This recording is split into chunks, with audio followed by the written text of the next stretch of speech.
여러분이 정신병동에서 근무하는 의료진이라고 생각해보세요.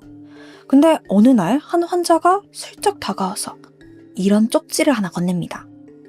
저는 정상입니다. 정신적인 문제가 전혀 없어요. 이 순간 여러분이라면 어떻게 할 것 같나요? 아, 망상인가? 하고 그냥 넘기실 건가요? 아니면 혹시 모른다는 생각에 조금이라도 귀를 기울이실 건가요? 오늘 이야기는요, 정신병동에서 보내진 나는 정상이다, 제발 도와달라, 이 짧은 문장이 적힌 편지 한 통에서 시작됩니다. 대체 이 사람에게 무슨 일이 벌어졌던 걸까요? 안녕하세요. 토요미 스타리 디바 메이입니다. 2010년 8월 중국의 방송 프로그램 경제와 법 제작진 앞으로 한 통의 편지가 도착합니다. 보낸 이는 주진웅이라는 여성이었어요. 이 편지의 내용은 좀 충격적이었는데요. 저는 정상입니다. 근데 의료진이 매일 2종류 이상의 정신과 약물을 강제로 투여하고 있어요. 거부하면 전기치료까지 진행합니다. 제발 살려주세요. 이게 그냥 장난으로 넘겨버리기엔 내용이 심상치 않죠. 게다가 이 편지는 그냥 몰래 보낸 그런 쪽지 같은 게 아니었어요. 변호사를 통해 전달된 공식적인 구조 요청이었죠. 변호사에 따르면 그녀는 이미 4개월째 강제 입원 중이고 정신적으로 아무런 문제가 없대요. 그럼에도 불구하고 누군가 그녀의 명의의 부동산 3채를 차지하려고 이런 일을 벌였다는 겁니다. 이 주진홍은 대체 어떤 사람이고 그녀에게 왜 이런 일이 벌어졌던 걸까요? 그녀는 1968년 중국 장쑤성에서 태어납니다. 어릴 때부터 머리도 좋고 사람 말을 잘 들어주는 성격이라 주변 어른들한테 유난히 예쁨을 받던 아이였다고 해요. 공부도 놓치지 않았죠. 23살이던 1991년 난징대학교 경제무역학과에 진학하면서 일본어도 전공하게 됩니다. 주변에서는 앞길이 진짜 창창하다라는 말이 자연스럽게 나올 정도로 모범생이었다고 해요. 졸업 이후에는 결혼을 하고 아이도 낳았는데 남편과의 성격 차이로 결국 이혼하게 되고 2000년 그녀는 홀로 일본으로 건너가게 됩니다. 여기서 주진홍의 인생은 크게 한번 바뀌어요. 일본에서 통역 일을 시작하면서 일본인 남편을 만나서 다시 결혼을 하게 돼요. 새 가정도 꾸렸고 아이도 한 명 더 낳았죠. 이후에는 일본 영주권까지 취득하게 돼요. 통역과 사업을 병행하면서 수입이 안정적으로 늘었고 그 결과 중국 부동산 투자를 하게 되는데요. 이때 베이징, 상하이처럼 중국에서도 손꼽히는 진짜 중심 지역에 집, 건물 여러 채를 구매했죠. 직접 관리하고 임대까지 맡길 정도의 꽤 큰 규모 건물이었다고 해요.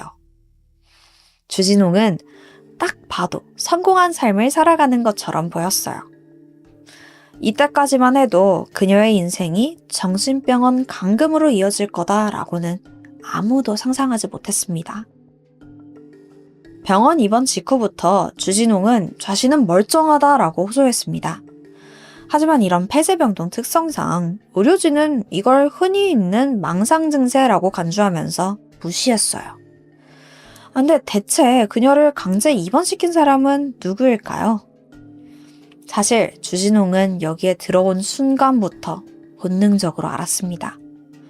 자신을 병원에 넣은 사람은 다름 아닌 자신의 친어머니라는 사실을요. 주진홍과 그녀의 어머니 당미란, 이 둘의 이야기는 2005년으로 거슬러 올라가야 합니다. 그 해에 주진홍은 일본인 남편과 함께 잠깐 중국에 들어오게 되는데요. 이때를 두고 어머니 당미란은 오랜만에 만난 딸이 예전과 완전히 달라 보였다라고 진술합니다. 그녀의 주장에 따르면 주진홍은 그 당시 어머니에게 이런 이야기를 털어놨대요. 남편이 불륜을 저지르고 있고 나를 독살하려고 한다, 이런 내용을요. 엄마 입장에서는 이 말을 그대로 믿기 너무 좀 힘들었어요. 비현실적으로 느꼈거든요. 그래서 딸이 약간 망상에 시달리고 있는 건 아닐까 의심하기 시작합니다. 이후에 주진홍과 남편 사이에 다툼이 잦아졌다는데요. 당미라는 이들 사이에서 말려도 보고 달래도 봤지만 결국 이 부부는 이혼하게 돼요. 그리고 이 일련의 과정을 근거로 딸의 망상 증세가 점점 심해졌고 그래서 어쩔 수 없이 강제 입원을 시켰다라는 게 어머니 당미란의 주장이에요. 근데 딸 주진홍의 입장은 전혀 달라요. 2005년 당시 남편과 문제가 없었대요. 그리고 이혼도 불륜? 독살 위협? 이런 거 전혀 아니고요. 그냥 성격 차이였다고 합니다. 그렇게 시간이 조금 흐른 2007년 전 세계를 강타한 금융위기가 터집니다. 일본에서 사업을 하던 주진홍 역시 이 여파를 피해갈 수 없었고 결국 중국으로 돌아오게 돼요. 경제적으로 좀 힘들어지니까 부동산을 처분해서 이 상황을 해결하려고 했습니다. 근데 귀국 후에 확인한 상황이 심상치 않아요. 자신의 명의로 된 부동산들이 임대 분쟁부터 계약 관계도 막 복잡하게 꼬여 있는 겁니다. 주진홍이 해외로 나가 있던 동안 엄마한테 관리를 부탁했었거든요. 이거 어떻게 된 거냐 막 따지고 싶었지만 일단은 문제 해결이 우선이라고 생각했어요. 그래서 엄마 당미란에게 맡겨두었던 부동산 권리를 다시 회수하기로 합니다. 근데 이 지점에서 갈등이 폭발해요. 엄마 당미란이 명의 바꾸는 걸 거부한 거예요. 그녀는 이 부동산들이 딸의 게 아니라 이미 내 거다라고 생각했던 것 같아요. 딸이 건물 관리를 맡기기 전까지는 한 달에 50만 원 정도인 연금으로 생활했었거든요. 근데 지금은 생활 수준이 눈에 띄게 달라졌어요. 그 건물 임대료도 받고 막 그렇게 하면서요. 본인뿐만 아니라 외가 쪽 친척들까지 전부 생활 수준이 많이 나아졌습니다. 거기에 더해서 임대인으로서 누리고 있던 권한과 영향력까지 이걸 전부 다시 내놓으라고 하니까 당미라는 받아들이기 싫었죠. 근데 이거 솔직히 좀 너무하지 않나요? 그래도 딸 덕분에 편하게 지냈던 건데. 처음에는 그냥 내가 좀 관리 더 열심히 하겠다, 잘하겠다 설득했어요. 근데 딸이 지금 이것저것 계약도 꼬여있고 금전적으로 현금이 필요하다 강경하게 말하자 좀 반응이 달라집니다. 이전처럼 말로 설득하는 단계가 아니었어요. 조금만 말이 안 통한다 싶으면 그냥 목소리가 커지고 불같이 화를 냈죠. 딸이 부동산 이야기를 꺼낼 때마다 야, 너 제정신이냐 막 폭언도 쏟아냈습니다. 전화를 받지 않으면 집까지 찾아오거나 주변 사람들한테 싹 연락까지 돌렸다고 해요. 딸이 어디를 가는지, 누구를 만나는지, 무슨 일을 하는지 하나하나 간섭했죠. 주진홍 입장에서는 이제 더 이상 가족 간의 갈등? 이 정도로 볼 문제가 아니었어요. 점점 숨이 막히는 상황에서 일단은 엄마를 좀 피하기로 결심합니다. 2008년 12월 주진홍은 결국 친구 집으로 몸을 피하게 돼요. 이마저도 들킬까봐 집 밖에 아예 나오지 않았다고 해요. 어느 정도였냐면 친구가 줄에다가 음식 바구니를 매달아서 창문으로 보내줄 정도였다고 해요. 그리고 이때 한 번 더 거취를 옮기는데요. 이번에는 베이징에서 무려 2,000km나 떨어진 큰아버지의 집이었어요. 여기서 좀 숨어 지내면서 숨을 좀 골랐던 거죠. 그로부터 반년 정도가 흐릅니다. 아직 부동산 문제는 해결이 되지도 않았어요. 근데 시간이 좀 흐르기도 했고 엄마가 약간 잠잠해진 것 같더라고요. 주진홍은 잠깐 베이징으로 가서 문제만 빨리 해결하고 오자 생각했어요. 근데 이때 그녀가 간과한 게 있었습니다. 엄마 당미란이 생각보다 더 부동산에 대한 집착이 컸다는 부분이었죠. 딸이 베이징에 돌아왔다라는 소식을 들은 당미란은 바로 찾아가요. 근데 이번엔 혼자가 아닙니다. 어디서 덩치 큰 남자들을 막 고용해서 딸을 납치하려고 하는 거예요. 하지만 실패했고 주진홍은 다시 큰아버지네로 도망갑니다. 근데 이번엔 진짜 선을 넘은 거죠. 근데 이때부터 당미라는 주변 사람들에게 딸이 망상장애를 앓고 있다. 부동산 다 팔아서 친구한테 갖다 바치려고 한다. 이렇게 소문을 내고 다녀요. 그러니까 주진홍을 정신적으로 문제 있는 사람으로 만들어서 얘가 재산 맡으면 안 된다. 이런 이미지를 심어주려고 했던 것 같아요. 이렇게 불안불안한 생활이 이어오던 2010년 3월 5일. 주진홍은 고향으로 돌아와서 마지막으로 부동산 문제를 한 번 더 정리하려고 했어요. 근데 이날 결국 어머니 당밀안에게 붙잡힙니다. 그리고 그대로 정신병원으로 강제 이송돼요. 입원과 동시에 진행된 절차가 하나 있는데요. 이건 바로 피성년 후견인 등록입니다. 이게 뭐냐면요. 질병이나 장애, 노령 등으로 인해서 사무 처리 능력이 좀 없다고 판단된 사람들을 법적으로 대신 후견인이 관리하겠다라는 제도예요. 문제는 이게 등록이 되면 친족 보호자가 그 사람의 모든 재산과 권리를 전부 다 관리할 수 있게 됩니다. 그러니까 주진홍이 피성년 후견인이 되면 어머니 당미라는 딸 명의의 모든 부동산과 재산을 합법적으로 손에 넣게 되는 구조였던 거죠. 근데 이 제도는 그냥 아무렇게나 허용되는 게 아니에요. 우선 첫 번째로 명확한 정신적인 병명이 있어야 하고 객관적인 판단도 필요합니다. 근데 이상하게도 주진홍이 입원했을 당시에 정신병이 있다는 명확한 진단 결과가 없더라고요. 그렇게 강제 입원된 지 100일 만인 6월 24일, 법원은 주진홍에게 정신적인 제약이 없다라고 판단했고, 덕분에 그녀는 입원 4개월 만에 처음으로 변호사를 만날 수 있게 돼요. 변호사는 당연히 바로 퇴원 요청을 했죠. 근데 여기서 또 하나의 벽이 나오는데요. 병원 측에서 이유가 어찌됐든 이건 강제 입원이잖아요. 그래서 퇴원을 하려면 보호자의 동의가 필요하대요. 근데 보호자면 어머니 당밀안이죠. 와, 이거 딱 봐도 쉽지 않을 것 같은데요. 당밀안은 부동산을 나한테 위임해라. 그러면 퇴원시켜주겠다. 이래요. 자, 근데 이쯤 되니까 하나 궁금해지죠? 애초에 정신병원은 도대체 뭘 근거로 주진홍을 강제 입원시켰던 걸까요? 지금 정신병 없다고 판명 나왔잖아요. 이 시작은 진단서 한 장이었습니다. 어머니 당밀안이 병원에 제출한 진단서는 딸이 지난 4년간 누군가 자신을 해치려고 한다라는 망상에 시달리고 있다라고 적혀 있었어요. 그리고 아래에 강제 입원에 동의한다는 의미의 공안 직인까지 찍혀 있었습니다. 이거 겉으로 보기엔 완벽해 보이죠? 하지만 곧 충격적인 사실이 밝혀져요. 이 공안 직인은 사실 정식 절차를 거친 게 아니었습니다. 당밀안의 사위이자 주진홍의 매형이 당시 공안국의 직원으로 일하고 있었더라고요.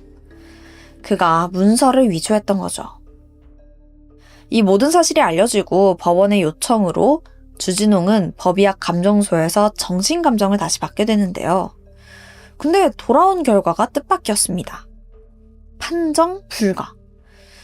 감정소 측은 명확한 설명을 내놓지 않았지만 약간 전문가들이 추측하자면 감정에 필요한 의무 기록이 좀 충분하지 않거나 강제로 투약됐던 약물의 영향으로 정상적인 인지나 감정 표현이 어려웠을 가능성이 있다라고 판단합니다.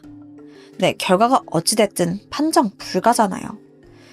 주진홍은 계속 병원에 갇혀 있을 수밖에 없었어요. 이 상황에서 변호사가 선택한 방법이 하나 있습니다. 구조 편지를 언론과 인터넷에 공개하는 거죠. 그렇게 이 싸움은 세상 밖으로 나오게 됩니다. 2010년 9월 9일 중국의 시사 프로그램 경제와 법에서 이 사건이 방송돼요. 그러면서 상황은 완전히 달라집니다. 방송 직후 전국적인 논란이 터져나온 거예요. 정신병원 강제 입원은 어디까지가 정당한가? 보호자라는 이유로 한 사람의 인상을 이렇게 좌지우지할 수 있냐? 병원은 대체 뭘 근거로 사람을 가둔 거냐? 이 모든 문제가 한꺼번에 도마 위에 오릅니다.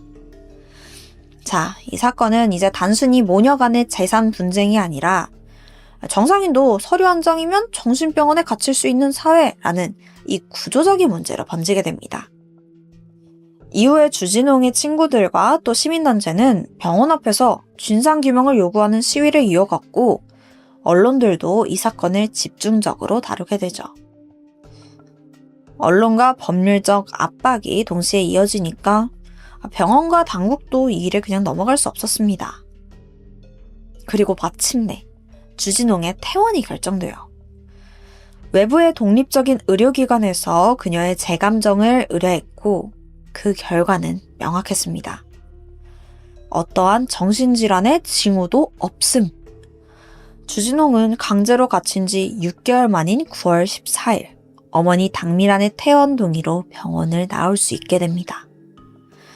자, 여기까지만 보면 이제 끝났구나 싶죠? 하지만 진짜 지옥은 다음부터였어요. 주진홍은 하루라도 빨리 중국을 떠나서 일본으로 돌아가고 싶어 했어요.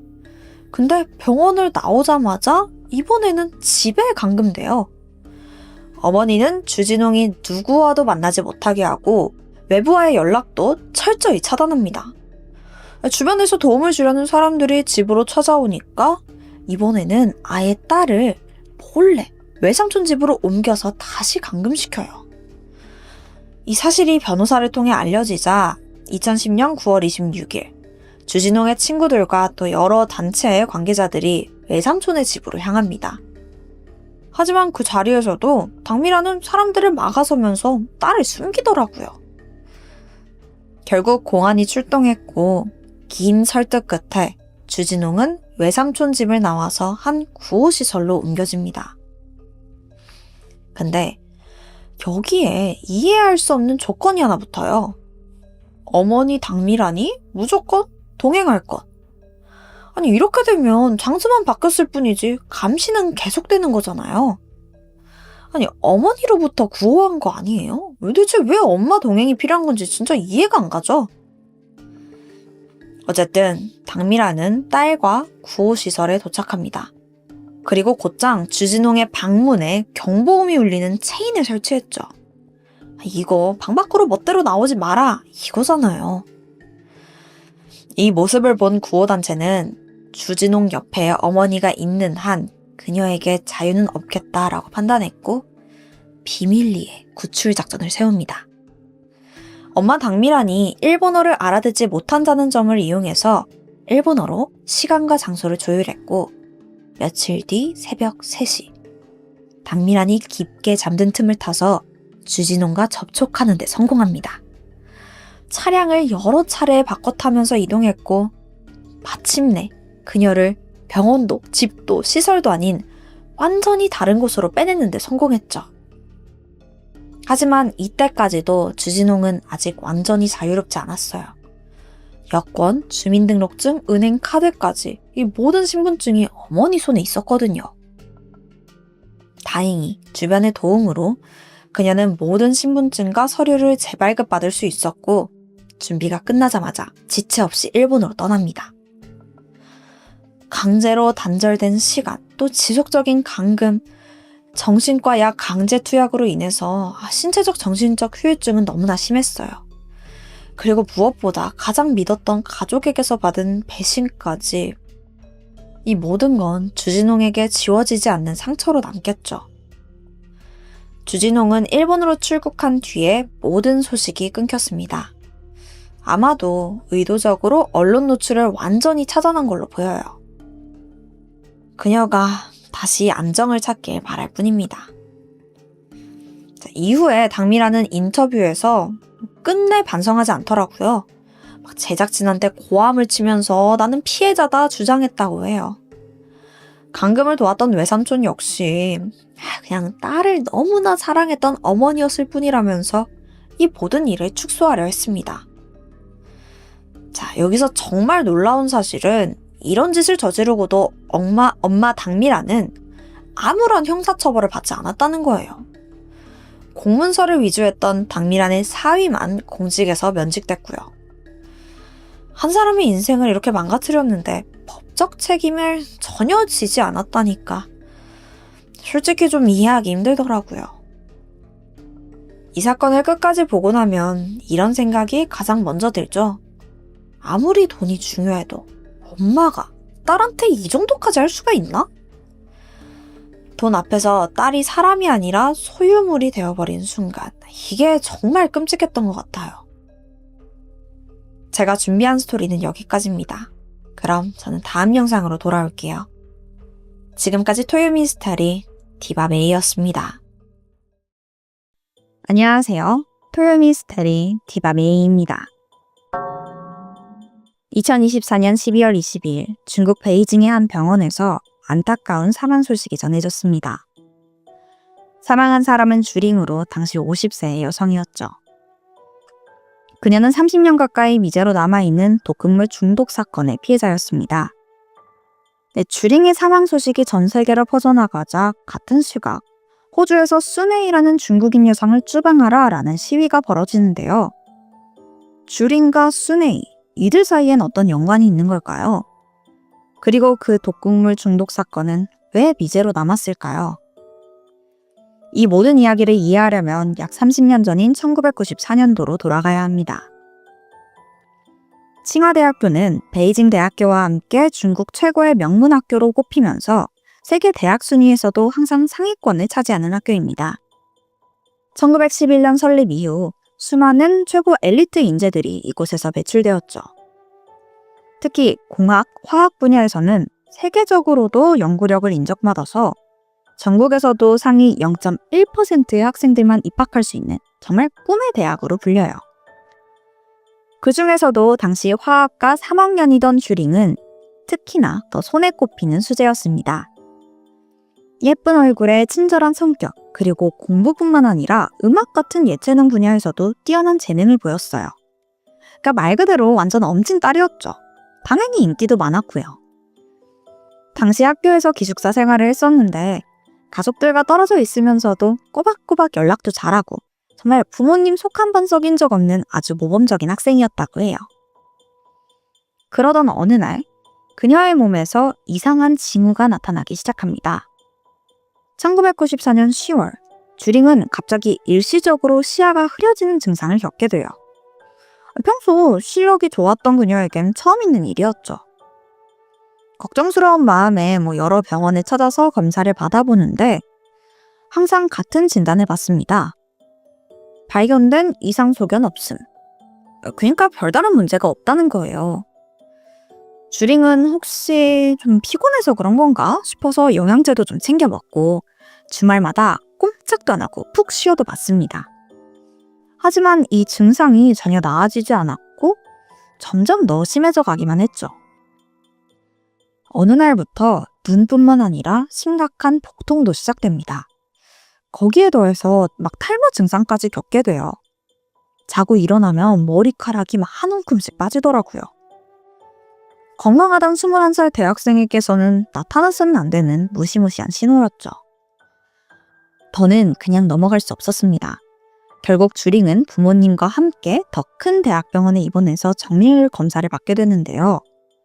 근데 이번에도 결과는 똑같습니다. 이상 소견이 전혀 없대요. 모든 검사 수치가 전부 정상으로 나왔다는 겁니다. 결국 원인을 밝혀내지 못한 채 병원에 입원해서 경과를 조금 더 살펴보기로 하죠. 근데 신기하게도 별다른 치료 없이 병원에서 생활만 했는데도 이 복통도 잦아들고 빠졌던 머리카락이 다시 자라기 시작하는 거예요. 진짜 스트레스 때문이었나? 주링은 잠깐 안도했죠. 그렇게 한 달이 지난 1995년 1월 23일 주링은 퇴원할 수 있었습니다. 하지만 시력만큼은 회복되지 않았어요. 급격히 나빠진 시력 탓에 이제는 책을 읽거나 공부를 할 때 안경이 없으면 어려울 정도였죠. 그래도 이유를 알 수 없었던 증세가 멈추다 보니까 조금이나마 마음이 편해졌고 다음 학기에 학교로 돌아갈 수 있었습니다.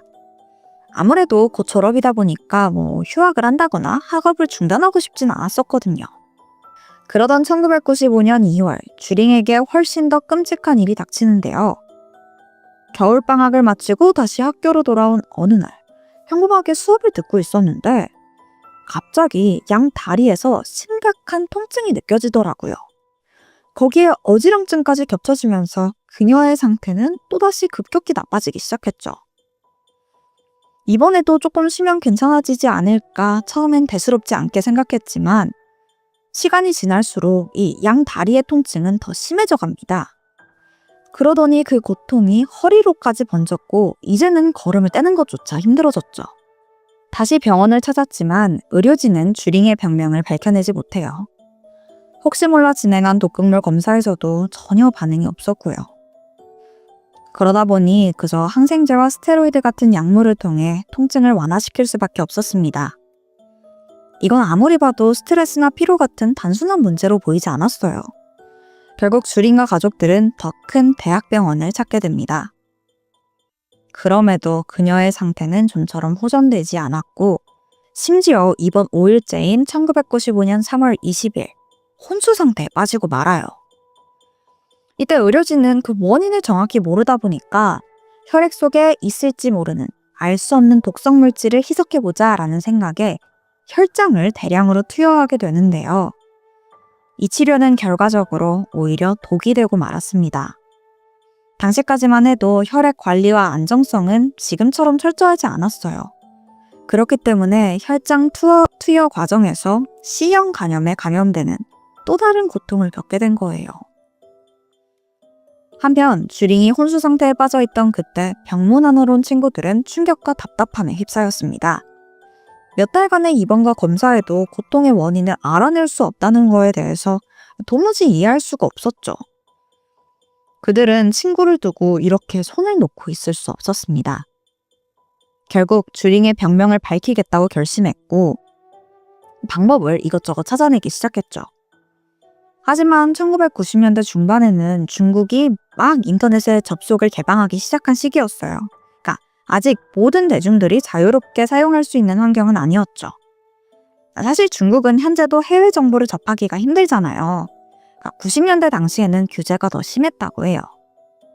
특히 일반 가정에서는 접속 자체가 아예 불가능했고 그나마 대학 연구실에서는 제한적이지만 이용할 수는 있었습니다. 다행히 주링의 친구들은 명문대 학생이잖아요. 칭화대학교 컴퓨터실을 통해서 인터넷을 접속할 수 있었습니다. 친구들은 주링의 현재 상태와 나타났던 모든 증상들을 영어로 번역해서 상세히 정리한 뒤에 전 세계에 있는 약 2천여 명의 의학 전문가들과 화학자들에게 이메일을 보냈습니다. 그리고 며칠 뒤 전 세계에서 답장이 쏟아졌죠. 무려 4,000통이 넘는 메일이 도착했다고 해요. 그리고 그 전문가들은 한 단어를 반복적으로 언급했습니다. 그건 바로 탈륨. 대부분의 전문가들은 이 증상이 전형적인 탈륨 중독 반응이라고 지적했죠. 친구들은 큰 충격에 빠졌어요. 이 탈륨이라는 게 사실 우리가 듣기에도 좀 낯설게 들리죠. 실제로 독성이 극도로 강한 화학물질로 당시에도 고위험 물질로 분리되어 있어서 일반인이 함부로 접근하기 어려웠다고 해요. 근데 여기서 한 가지 의문이 생깁니다. 처음 병원에서 독극물 검사를 했을 때는 아무것도 검출되지 않았잖아요. 대체 왜 그랬을까요? 알고 보니까 당시 병원에서는 보편적으로 진행되던 독극물 검사 패널이 있었어요. 여기에 탈륨 항목 자체가 포함되어 있지 않았던 겁니다.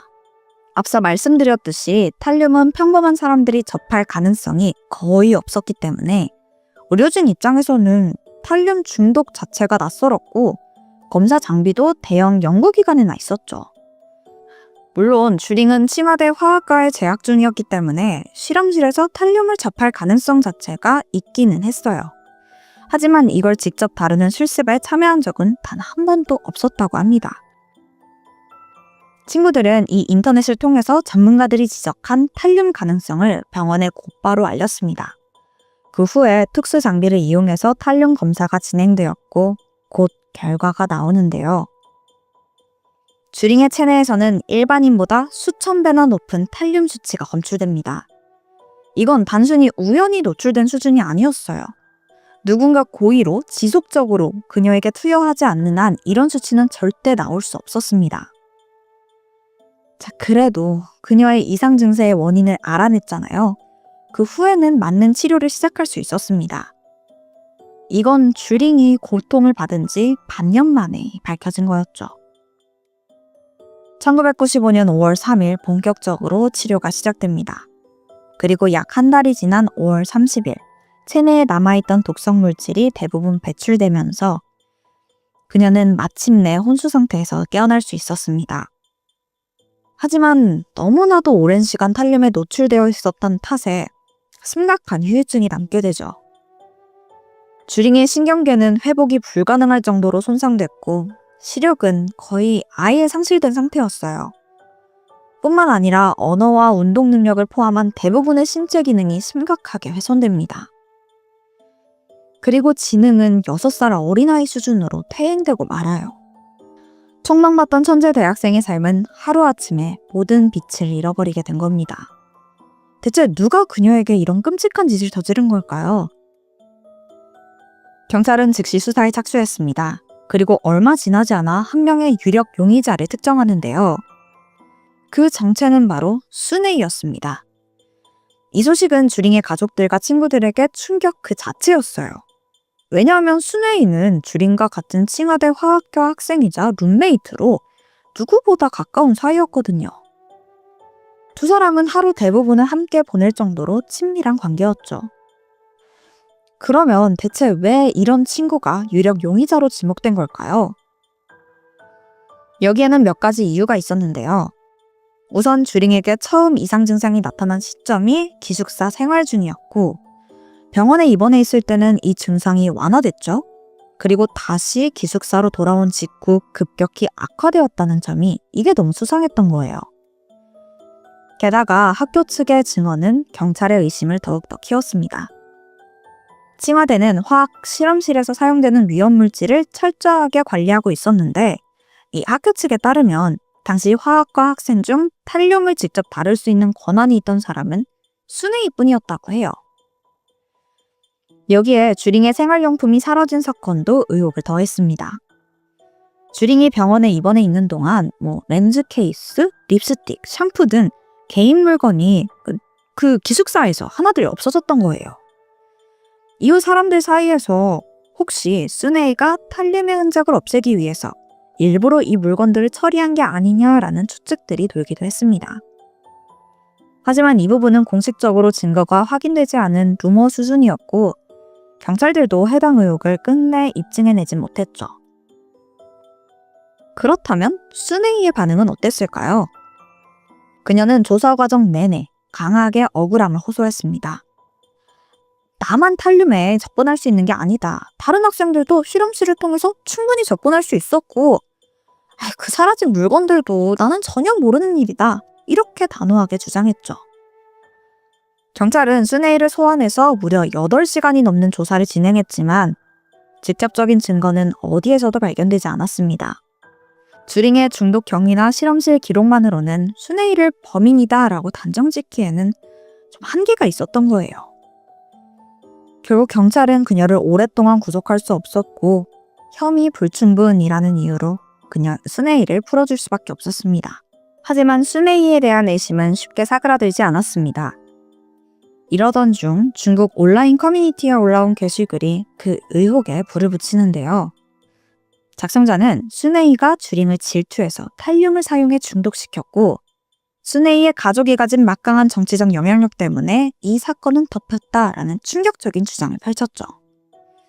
물론 이게 완전히 근거가 없는 말은 아니에요. 실제로 수네이의 가족 중에 정치계에서 영향력이 있는 인물들이 있었거든요. 특히 할아버지 손에이치는 과거 중국의 정치 조직 중 하나였던 중국 국민당 혁명위원회의 부주석이었던 인물이었습니다. 이 조직은 국민당에서 갈라져 나온 정치단체로 중국 내에서도 영향력이 상당했죠. 또한 그녀의 먼 친척 중 한 명은 1980년대 베이징 부시장이었던 쏨프링이라는 사실도 알려지면서 경찰이 혹시 이런 배경 때문에 수사에 좀 소극적이었던 건 아니었을까라는 음모론이 퍼졌던 겁니다. 하지만 공식 조사에서 이 주장이 입증된 적은 없어요. 이후 2005년 수네이는 직접 온라인 커뮤니티에 글을 올려서 내 가족 배경이 수사에 개입한 사실은 없다. 심지어 할아버지는 조사를 받기 전인 1995년 이미 사망했다고 이 부분을 강하게 부인했죠. 결국 수네이가 진범이라는 주장은 어디까지나 루머나 의혹일 뿐 경찰도 법원도 그 사실을 끝내 입증하지 못한 채 사건은 미궁 속에 남아버리고 맙니다. 이렇게 중국 전역을 떠들썩하게 만들었던 칭화대학교 탈륨 독극물 중독 사건의 진범은 30년이 지난 지금까지도 밝혀지지 않았습니다. 피해자 주링은 이후 오랜 시간 동안 재활치료를 받았지만 이미 신경계가 너무 심각하게 손상된 상태였어요. 그러다 보니 회복이 쉽지 않았죠. 일부 움직임이나 기억력은 조금 호전되는 모습을 보이긴 했지만 발병 이전의 모습과는 이미 완전히 달라져 있었습니다. 부모님의 보살핌 없이는 제대로 된 생활을 이어갈 수 없을 정도였어요. 그리고 2023년 12월 22일, 탈륨 중독의 부작용으로 인한 뇌종양으로 결국 안타깝게 세상을 떠나게 된 겁니다. 크리스마스 이브인 12월 24일, 베이징에서 그녀의 장례식이 치러졌고 주링의 사망 소식은 전 세계 언론을 타고 다시 한번 관심을 모았습니다. 특히 당시 호주에서 거주 중이던 슈네이의 신상을 공개하고 또 처벌해야 한다는 요구가 터져나왔죠. 이 움직임은 곧 슈네이를 추방하라 라는 호주 내 시위운동으로까지 번지기도 했습니다. 하지만 끝내 호주 당국은 확실한 법적 근거나 증거 없이 추방을 진행할 수 없다며 이 요구를 받아들이지 않았고요. 추후 알려진 바에 따르면 당시 베이징시와 칭하대학교 측은 주링의 부모님에게 101만 2천 위안, 그러니까 우리 돈으로 2억 원이 넘는 금액을 전달했다고 합니다. 그렇다고 해서 그 돈이 부모님의 그 찢어질 듯한 고통을 대신할 순 없겠죠. 주링은 50세라는 비교적 젊은 나이에 세상을 떠나야 했습니다. 그녀의 시간은 멈췄지만 진실을 향한 우리의 질문은 아직 끝나지 않았다고 생각해요. 저는 사실 카르마를 믿어요. 누군가 잘못을 저질렀다면 언젠가 꼭 죗값을 치르기 바랍니다. 제가 준비한 스토리는 여기까지예요. 지금까지 토요미스테리 디바베이였습니다.